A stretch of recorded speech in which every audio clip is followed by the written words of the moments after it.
अस्सलाम वालेकुम खातिन हज़रात। बहुत इंपॉर्टेंट खबरें हैं, ख़ास तौर पे एज़ वी स्पीक धरना जो है अडियाला के बाहर जारी है। और मैं अभी थोड़ी देर पहले भी देख रहा था कि वहाँ पे अभी तक लोग बैठे हुए थे और सुहेल अफरीदी जो चीफ मिनिस्टर हैं केपी के, वो भी वहाँ पे मौजूद थे और उनके साथ जो दीगर कायदीन हैं, अल्लामा राजा नासिर अब्बास साहब और दूसरे लोग जो हैं, वो भी वहाँ पे मौजूद थे। तो ये क्या सूरत हाल चल रही है इसके बारे में ज़रा तजिया करेंगे। और ख़ास तौर पे इमरान खान की जो लाइफ़ के बारे में जो रूमर्स चल रही थी पिछले 2-3 दिन से, और उसको इंटरनेशनल मीडिया भी टेक अप कर रहा था, उसकी रोशनी में अगर देखा जाए तो ये सिचुएशन जो है काफ़ी खतरनाक हो सकती है। क्योंकि उन्होंने ये मुतालबा किया है कि अगर आप चाहते हैं कि हम ये धरना ख़त्म कर दें, तो हम में से किसी भी बंदे को ले जाएँ और जाके इमरान खान से एक दफ़ा उनकी मुलाकात करवा दें, वो कह देंगे मैं ठीक हूँ, तो हमें समझ आ जाएगी कि ठीक है।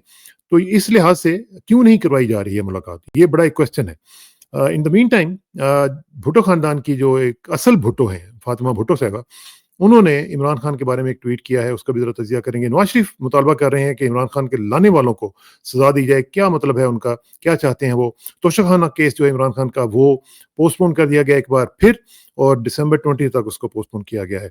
फिर इसके साथ-साथ यहाँ पे कनाडा के जो 1-2 इश्यूज़ हैं, वो भी ज़रा डिस्कस करेंगे। आपको मालूम है पिछले दिनों हमने प्रोग्राम किया था, यहाँ की जो लोकल कैनेडियन एमपी हैं, उन्होंने शाज़िब खानज़ादा साहब को बुला के जो इज़्ज़त अफ़ज़ाई की थी उनकी, और उसके बाद फिर जो उनकी इज़्ज़त अफ़ज़ाई हुई है, उसका भी ज़रा तजिया करेंगे। और इन तमाम अमूर पे गुफ्तगू करने के लिए हमारे साथ तशरीफ़ रखते हैं साबिक़ सफ़ीर पाकिस्तान मोहतरम जनाब करामतुल्लाह गौरी साहब। गौरी साहब अस्सलाम वालेकुम जी। वालेकुम अस्सलाम कसाना साहब। बहुत शुक्रिया गौरी साहब।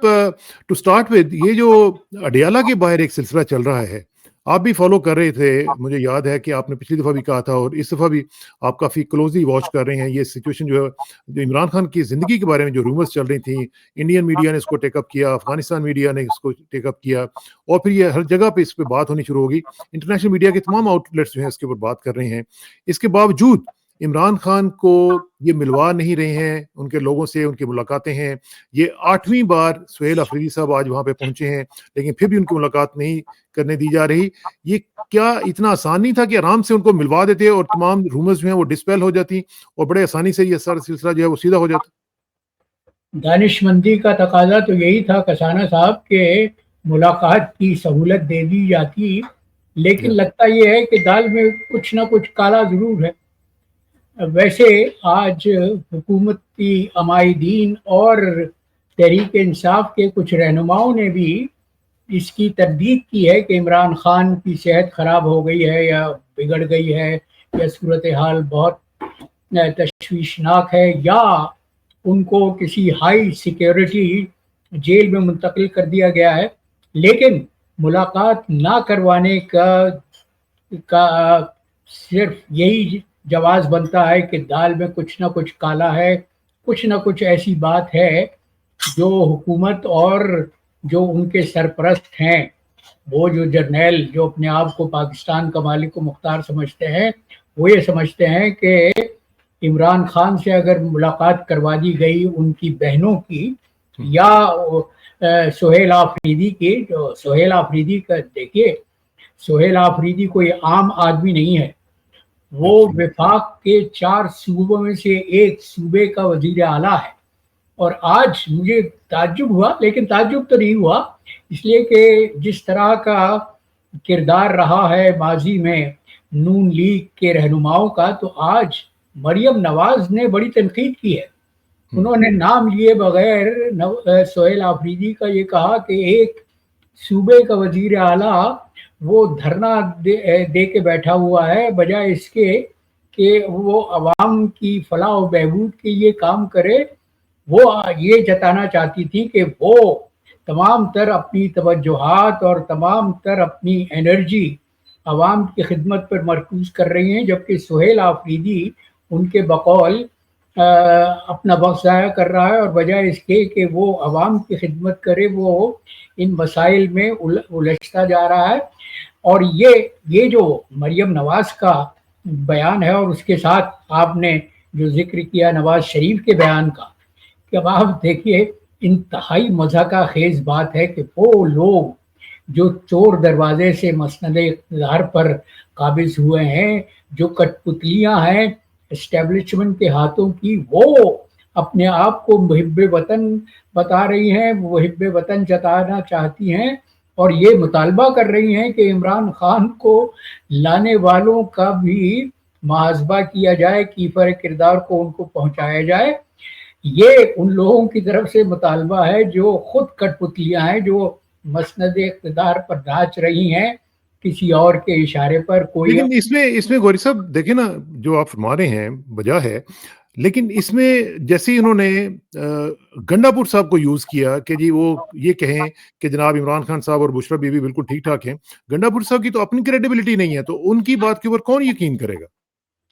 نہیں، وہ آج شیخ اکرم وکاس اکرم نے بھی شاید اس بات کی تردید کی ہے۔ لیکن وہ بھی تو دیکھیں نا، وہ بھی تو سنی سنائی باتوں پہ کر رہے ہیں نا۔ میں یہ کہہ رہا ہوں کہ اگر کسی کو ملوا دیں، چلیں شیخ وقاص اکرم کو ملوا دیں، کسی کو ملوا دیں اور کہیں جی کہ ٹھیک ہے وہ آپ ذرا مل لیں ان کو، اس میں کیا مسئلہ؟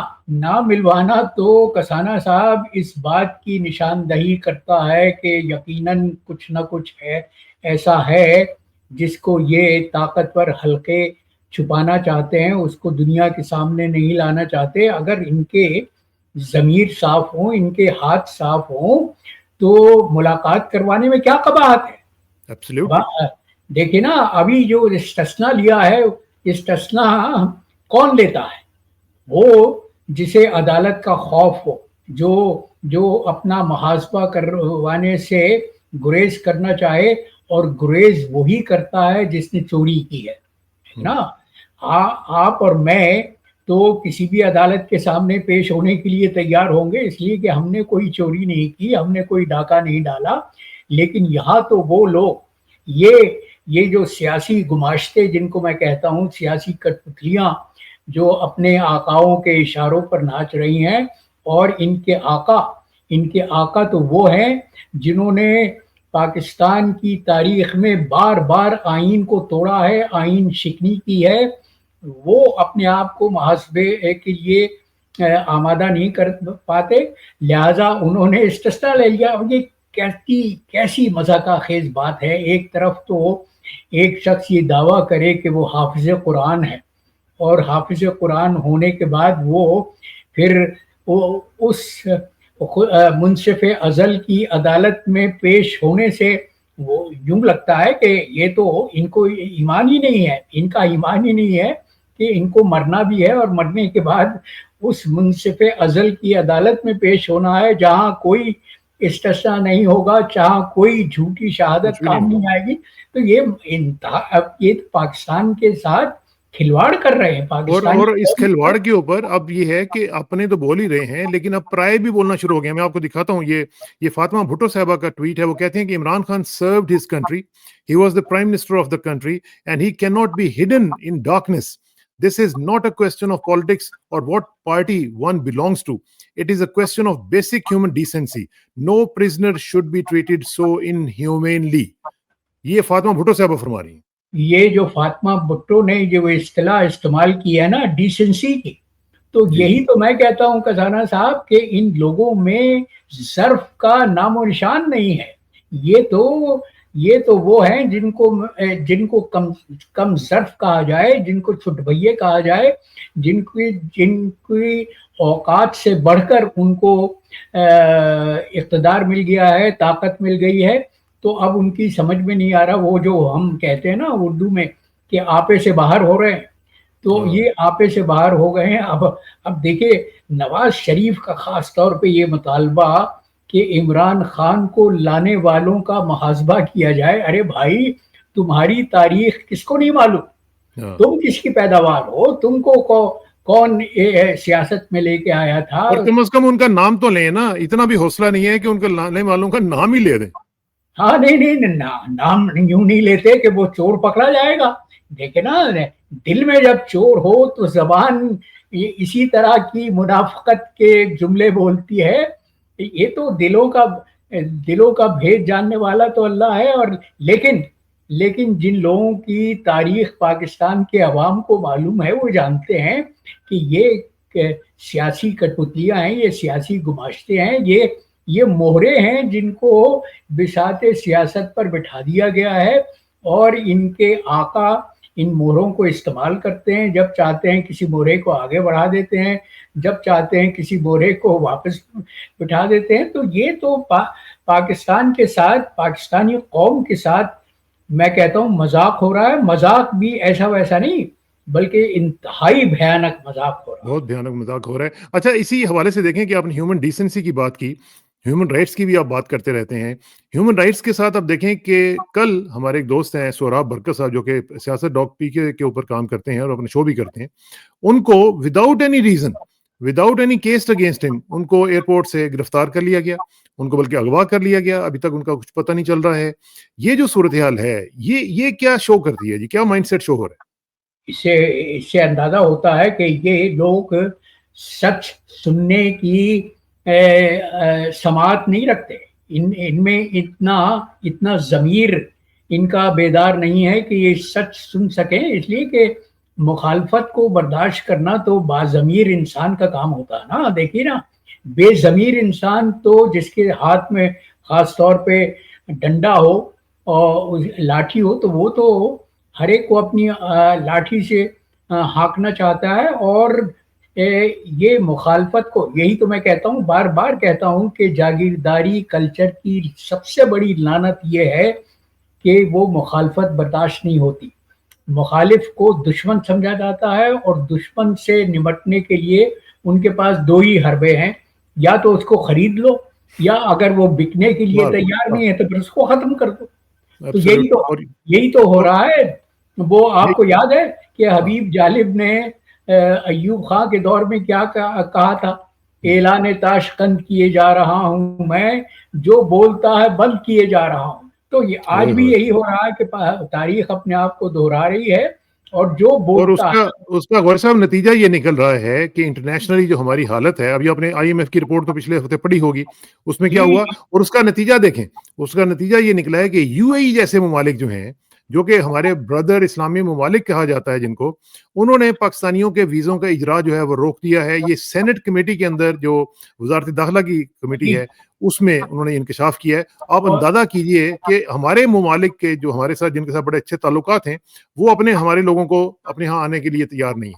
ये वो मुल्क है मुत्तहिदा अरब अमारात, यूएई, जिसके हवाले हमने अपनी बंदरगाह, कराची की बंदरगाह भी कर दी है, और इस्लामाबाद का एयरपोर्ट भी उसको ठेके पर दे दिया। तो हम तो इतने बेगैरत, बेज़मीर हो चुके हैं। हमारे हुक्काम, हमारे जो अपने आप को ताकत का मरकज समझते हैं, वो इतने बेज़मीर हो चुके हैं कि वो कौम के असासे फरोख्त कर रहे हैं, और उनको सिले में क्या मिल रहा है? और कुछ भी नहीं मिला। मैं आपको बताता हूँ क्या मिल रहा है। उसको मिल ये रहा है कि जो हमारा हमसाया मुल्क है, उसके वज़ीर दिफा साहब ये कहते हैं कि जनाब सिंध जो है ये पाकिस्तान का हिस्सा नहीं है, ये हमारा हिस्सा बन जाएगा, और हमारे जो बॉर्डर्स हैं ये चेंज हो सकते हैं। और ये सेटल्ड बॉर्डर्स के बारे में बात कर रहे हैं, ये एलओसी के बारे में बात नहीं कर रहे हैं, और हम लोग चुप करके बैठे हुए। इसलिए कि हम अपने आमाल से ये साबित कर रहे हैं कि हमारे यहाँ जो निज़ाम है वो मुनाफ़क़त का निज़ाम है, तमाम तर मुनाफ़क़त हावी है उस पर, हर तरह से मुसल्लत है, और हम अपने अवाम के हुकूक को सल्ब कर रहे हैं। देखिए ना, पाकिस्तान की सबसे बड़ा अलमिया तो यही है कि पाकिस्तान के जमहूर जिस सियासी पार्टी को अपनी क़यादत के लिए मुंतखब करते हैं, उस पार्टी के मंशूर पर डाका डाला जाता है, शबखून मारा जाता है, और रातों रात अवाम का फैसला बदल कर वो चंद जर्नैल जो जीएचक्यू में बैठे हुए हैं, वो अपने राय के मुताबिक, अपने फैसले के मुताबिक, अपनी नीयत के मुताबिक कौम को चलाना चाहते हैं। तो ये जो इजारादारी है, ताकत का जो इर्तिकाज है, इसके सभी शाखसाने आप देख रहे हैं। आईएमएफ की रिपोर्ट ये कहती है कि पाकिस्तान में बेतहाशा करप्शन है, और करप्शन का निज़ाम इतना मजबूत है कि हर साल पाकिस्तान की मईशत को कम से कम 20 बिलियन डॉलर, 20 अरब डॉलर का नुकसान होता है। और गौरी साहब, इसमें एक चीज और भी मलहूज़े खातिर रहे کہ یہ جو رپورٹ ہے یہ مکمل رپورٹ نہیں ہے، یہ اس میں سے بہت بڑا حصہ جو کہ فورسز کے ابھی تو متعلق تھا اس کا وہ نکال خلاصہ دیا۔ سامنے آیا ہے، اس کا خلاصہ سامنے آیا ہے، اس کی سمری سامنے آئی ہے۔ وہ تو 186 صفحات کی رپورٹ ہے جس میں کیا کچھ نہ کہا گیا ہوگا، اور آج اس کی تصدیق آج اس گورنر اسٹیٹ بینک کے بیان سے ہو گئی ہے، جنہوں نے کہا کہ پاکستان کی معیشت کا جو موجودہ نظام ہے یہ ملک کے حق میں بالکل نہیں ہے، اور یہ نظام زیادہ دیر تک نہیں چل سکتا۔ اس کا نتیجہ ہم تو ایک یہ دیکھ رہے ہیں، ایک موٹی سی بات ہے کہ پاکستان میں غربت کی لکیر کے نیچے جو آبادی رہنے پر مجبور ہے وہ بڑھتی جا رہی ہے۔ بڑھتی جا رہی اس کی شرح اب اقوام متحدہ کے اعداد و شمار کے مطابق 44.7% ہو چکی ہے، یعنی تقریباً 45% آبادی غربت کی لکیر کے نیچے رہنے پر مجبور ہے۔ اس کے لیے سب سے بڑا سوال یہ ہے کہ کس طرح سے غریب 2 وقت کی روٹی اپنے لیے اور اپنے اہل و عیال کے لیے مہیا کر سکے۔ اور وہ اس میں سب سے بڑا جو کوشچن ہے وہ یہ ہے کہ غریب آدمی کی سوچے کون، ان کے متعلق بتائے کون۔ ہمارے تو جو کارپردازان حکومت ہیں وہ تو اپنا نوٹیفیکیشن لگوانے کے چکر میں ابھی تک نوٹیفیکیشن کیوں نہیں جاری ہو رہا جی؟ ابھی دیکھیں نا 2 دن رہ گئے ہیں، آج 28 ہے، کل 29 کو انہوں نے ریٹائر ہونا ہے۔ وہ تو نوٹیفیکیشن تو آ جائے گا یقینا، اور پھر ہماری روایت تو ہم یہ رہی ہے کہ ریٹائرمنٹ کے بعد بھی لوگوں کو چیف آف آرمی اسٹاف لگا دیا جاتا ہے۔ تو ہم نے تو ہر قانون کو قانون شکنی کرنا اپنا وتیرہ بنا لیا ہے نا۔ تو پھر اس کا مطلب ہے کہ پھر بنانا ریپبلک میں اور ہم میں کیا فرق رہ گیا جی؟ نہیں، کوئی فرق نہیں، بلکہ میں تو یہ کہتا ہوں کہ ہم بنانا ریپبلک سے بھی آگے نکل چکے ہیں۔ ہماری تو مثال وہ ہے جو جوزف اسٹالن جیسے آہنی ڈکٹیٹر کے زمانے میں سوویت یونین کی تھی، کہ عوام کے حقوق تمام تر سلب ہو چکے تھے، عوام کے حقوق کی کوئی بات نہیں کرتا تھا، اور ایک شخص کا حکم چلتا تھا پوری سوویت یونین پر، وہ جس کو چاہتا تھا وہ گلاگ بھیج دیا کرتا تھا، وہاں پہ اذیتیں دے کے لاکھوں لوگوں کو مارا گیا تھا۔ تو ہماری مثال تو وہ ہے جس پر صرف رویا جا سکتا ہے، اس کا ماتم کیا جا سکتا ہے۔ تو اس میں غوری صاحب دیکھیں نا، یہ جو صورتحال آپ بتا رہے ہیں اسی میں عمران خان کو انہوں نے اندر جو انکارڈو کیا ہوا ہے، اس میں کیا اسٹریٹجی کیا ہو سکتی ہے؟ دیکھیں نا، ان کا نوٹیفیکیشن آپ نے فرمایا کہ وہ ہو جائے گا، پھر اس کے بعد باقی چیزیں بھی ان کی سموتھ چل رہی ہیں، سب کچھ چل رہا ہے، امریکہ ان کے ساتھ ہے، یورپین یونین، یو کے، یہ سب ممالک ان کے ساتھ ہیں، پھر ان کے ساتھ تمام جو این جی اوز ہیں، INGOز جو ہیں، ساری کی ساری ان کے لیے چپ کر کے بیٹھی ہوئی ہیں، سوئی ہوئی ہیں پچھلے 3 سال سے، سب کچھ ٹھیک ٹھاک چل رہا ہے۔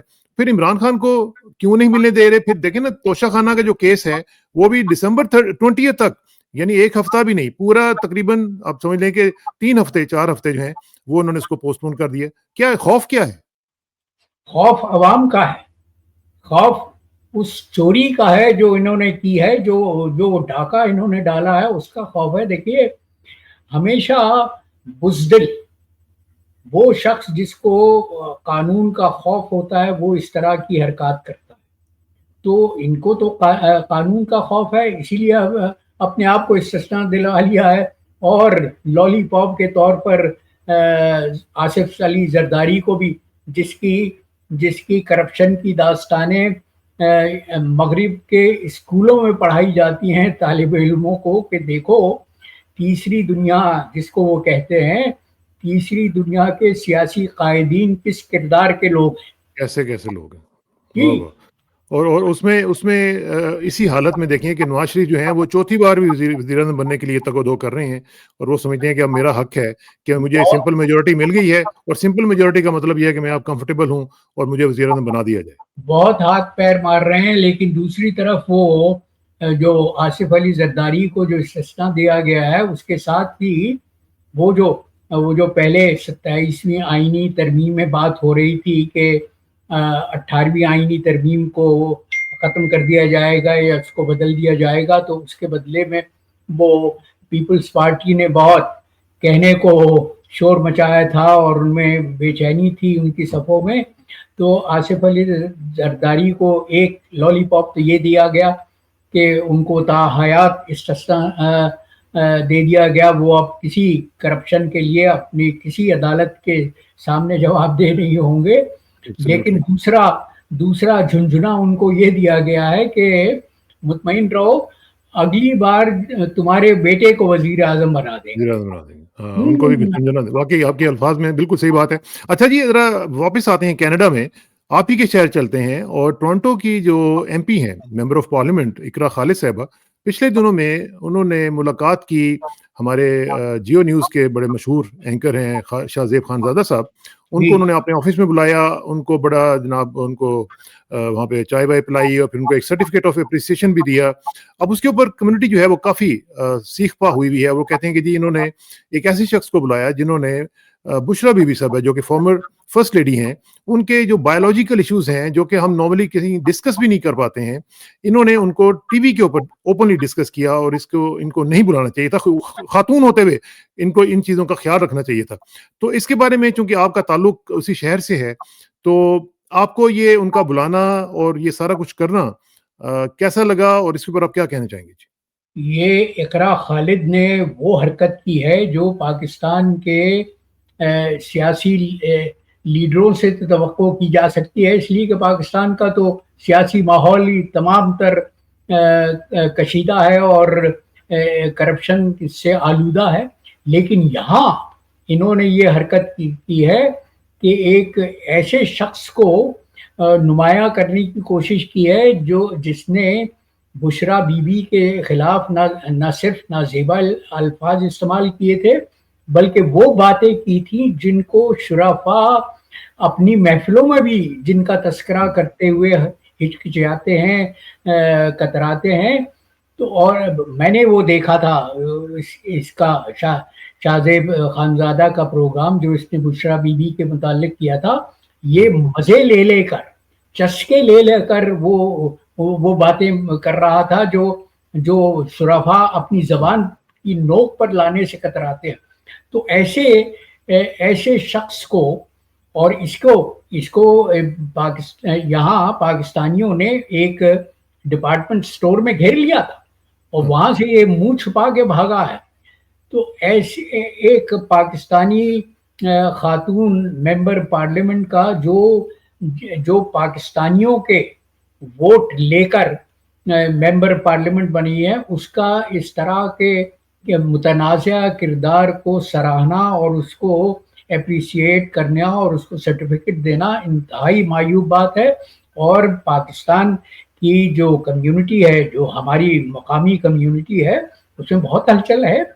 یہاں پہ تو جو آپ سرٹیفکیٹ کی بات کر رہے ہیں، یہ دیکھیے یہ سرٹیفکیٹ انہوں نے ان کو دیا ہے تو کچھ لوگ یہ کہہ رہے ہیں کہ یہ گورنمنٹ آف کینیڈا نے ان کو ایکنالج کیا ہے اور ریکگنائز کیا ہے. Is that so? یہ جو سرٹیفکیٹ دیتے ہیں یہ ممبرز آف پارلیمنٹ، یہ کینیڈین گورنمنٹ کے دائرے کے، یہ کینیڈا کی پارلیمان میں بیٹھے ہوئے ہیں. ان کا ایک سرکاری رتبہ ہے، ایک حیثیت ہے.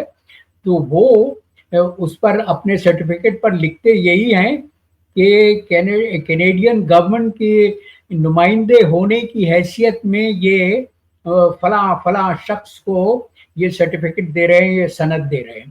تو میں نے تو اپنی کمیونٹی کے افراد کو، اس لیے کہ بہت سے لوگوں نے مجھ سے اپروچ کیا، مجھ سے چاہا کہ میں اقرا خالد کے متعلق کچھ کہوں، تو میں نے کہا کہ دیکھو یہ ایک جمہوری معاشرہ ہے اور تمہارے پاس حق رائے دہی ہے، تمہارے پاس ووٹ کی طاقت ہے. تو آئندہ جب یہ خاتون اگلے الیکشن میں تمہارے پاس سامنے آئے ووٹ مانگنے کے لیے، تو تم اس کی اوقات دکھا دینا، اس کو بتا دینا کہ اس نے کتنی مذموم حرکت کی ہے، کس طرح کی پاکستانی کمیونٹی کے لیے یہ توہین کا باعث بنی ہے.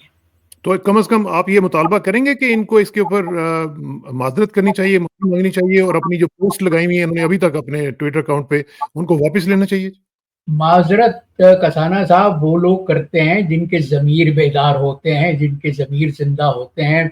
आज तक आपने देखा कि किसी पाकिस्तानी छुटभैया सियासतदान ने कोई माजरत की हो, अपनी गलती का एतराफ़ किया हो, अपने गलती को, अपने जुर्म को तस्लीम किया हो? तो ये तो माजरत करने की बातें उन लोगों से की जाती हैं जिनके ज़मीर ज़िंदा होते हैं। यहाँ तो ये हरकतें करने वाले वो लोग होते हैं जिनके ज़मीर मुर्दा हो जाते हैं।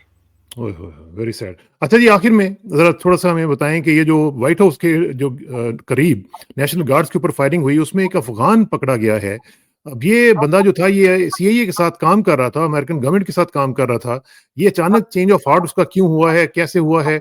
और इसके बदले में सुना है कि वहाँ पे उन्होंने जो अफ़गानिस्तान के जो लोग आए हुए थे, उनके जो कागज़ात वगैरह, डॉक्यूमेंटेशन वगैरह उनकी चल रही थी, उसको भी उन्होंने हॉल्ट कर दिया है, पॉज़ कर दिया है। तो ये कितना बड़ा वाक़या है जी?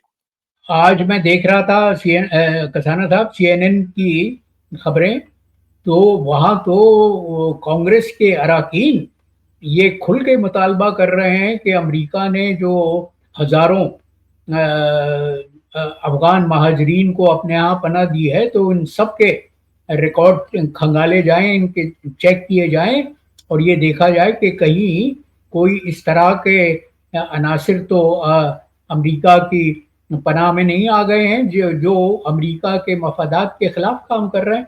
ये हैरत अंगेज बात है। इससे लगता है ये है कि अफ़गानिस्तान के लोग इंतहाई मायूस हैं, या तो मायूस, देखिए इस तरह की हरकतें सिर्फ वो शख्स करता है जो मायूस हो, जिसको अपने मुस्तकबिल के मुताल्लिक कोई इत्मीनान ना हो, कोई भरोसा ना हो। तो ये तो एक तरह से अमेरिका की जो अफ़गान पॉलिसी रही है उस पर अदम एतमाद का इजहार है।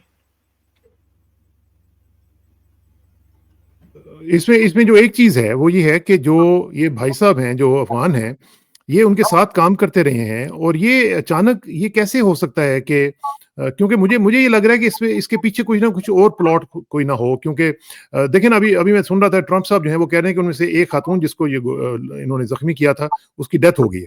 तो it is a murder now, so murder case इसके ऊपर चलेगा। तो do you see anything behind this plot?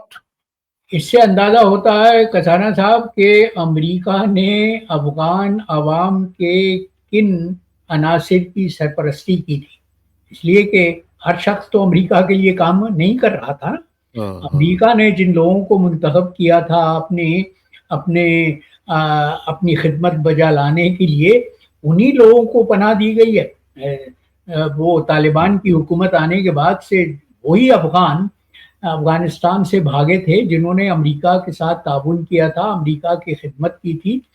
तो ये लोग तो वो हैं जो अमेरिका के आलाए कार रहे हैं, लेकिन अब इस तरह की हरकत का इर्तिकाब, इस तरह के इर्तिकाब जुर्म वही लोग कर सकते हैं जिनको अपने मुस्तकबिल के मुताल्लिक कोई यकीन ना हो, जिनको ये भरोसा ना हो कि अमेरिका का निज़ाम उनकी किफ़ालत कर सकेगा या उनके हकूक़ की पासदारी कर सकेगा। बिल्कुल सही बात है। और आखिर में सिर्फ जाते-जाते ख़वातीन हज़रात मैं आपको बताता चाहूँ कि इंडिया जो है वो सेकंड बिगेस्ट सप्लायर के तौर पर उभरा है। फेंटनिल, जो कि सबसे बड़ी खतरनाक किस्म की एक यहाँ पे ड्रग होती है, जो हेरोइन से भी ज़्यादा खतरनाक है, उसका जो केमिकल है उसको यूएस भेजने में इंडिया जो है वो सेकंड बिगेस्ट बन चुका है, और इसको अमेरिका ने काफ़ी सीरियसली इसका नोटिस लिया है। कसाना साहब, भारत का किरदार तो इंतहाई मायूब और मशकूक रहा है।